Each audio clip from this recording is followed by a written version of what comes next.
expectation. That's one of Yeah. the things that we're going to be focusing on today, that the idea of having expectations for every student.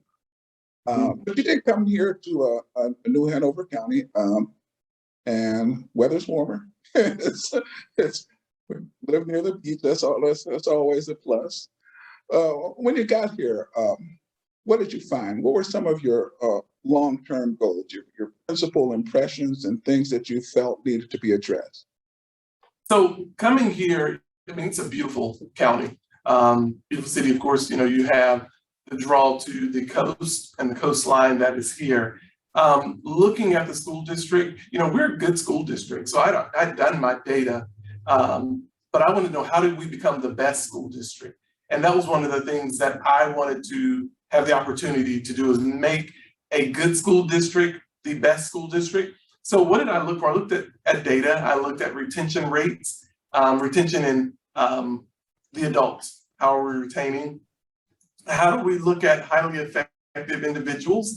And how do we look at departments to ensure that they are highly effective departments? So those are some of the things that I looked at. And then I wanted to be a part of it. I was like, this is doable. Mm-hmm. I then set measures for saying that, you know, there's no reason why we can't be one of the top performing school districts in 3 to 5 years. There's no reason. Everything is set up for us to do that. We just have to focus and set those expectations. So looking at graduation rates, looking at student achievement, putting in literacy platforms that provide our educators the opportunity to be consistent across the board with what type of literacy platform we're going to use. Looking at our math and looking across the board and seeing what type of platform can we use across all elementary schools. Looking at our middle schools and making sure that we're offering the same quality education in that literacy and the math.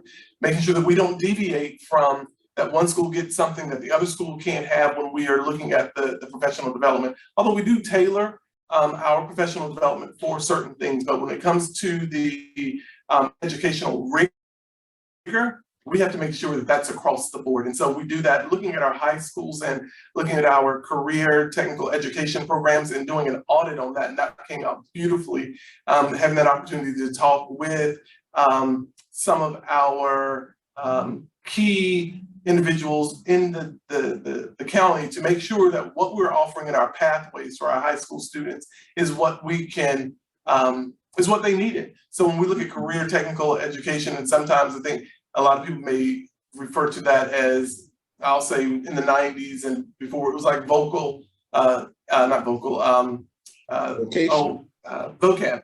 Yeah, vocational education. And so it's the same, so we just kind of shifted that name to now to our CTE programs, but making sure that we are being able to offer the right courses for students. So whether they choose to go to college or they choose to go right to a career, that we're setting them up for success and making sure that we are still in tune with the community in doing so. Those are the things that I look for, and I believe that we're going to do well at delivering them. One of the things we mentioned in a previous conversation, the idea that you feel that people put lids on expectations for students.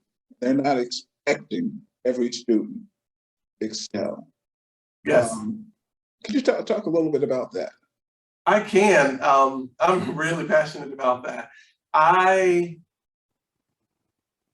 get annoyed when individuals believe that just because you live in a certain neighborhood, that's all you can do, or because your home life is of a certain backing, that's the expectation.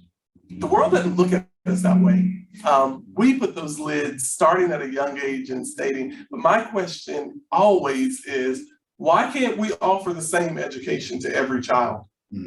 Whether they are in our AIG program or they're in our special ed program, if they have the cognitive ability to attain the information, we should be able to offer everyone a highly impacted, rigorous education.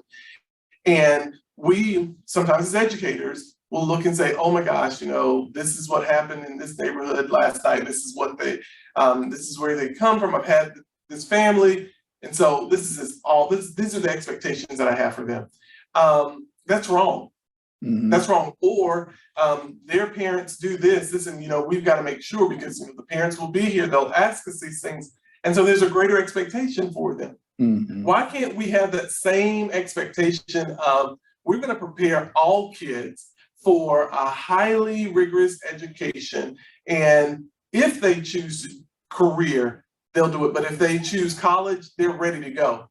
Mm-hmm. And so that is where I am with it. And so you'll hear me talk a lot about college and what it looks like, because I do believe every child should have the opportunity, if they decide, not if I decide, but if they being the student, decide to go. We just got to direct them in that way. We've got to direct them for that college and career education that's highly rigorous. We've got to direct them to that college career. If it's, I mean, just having a rigorous education and pushing everyone that is in front of us. And, you know, in the end, it comes out beautifully. There's nothing that, and I've seen it on all sides, that if you set high expectations for students, they will rise to it every single time. Mm-hmm. Every single time, because whatever's going on in their community, in their home life, when you get them in school, you have that protection. You can help them block out everything that is going on at home. And we can create that environment in the schools. And I don't know if we always take the opportunities to do that. And to create that environment, you have to create that mindset in the Yes. people who are working under you, your teachers, your yes. principals. And I'll say that you're absolutely right. Doing what turnaround work actually is changing the mindset of adults. Mm-hmm. And so you've got to change that mindset that all students can learn. All students have the ability to do it. And so once you do that, then the school changes.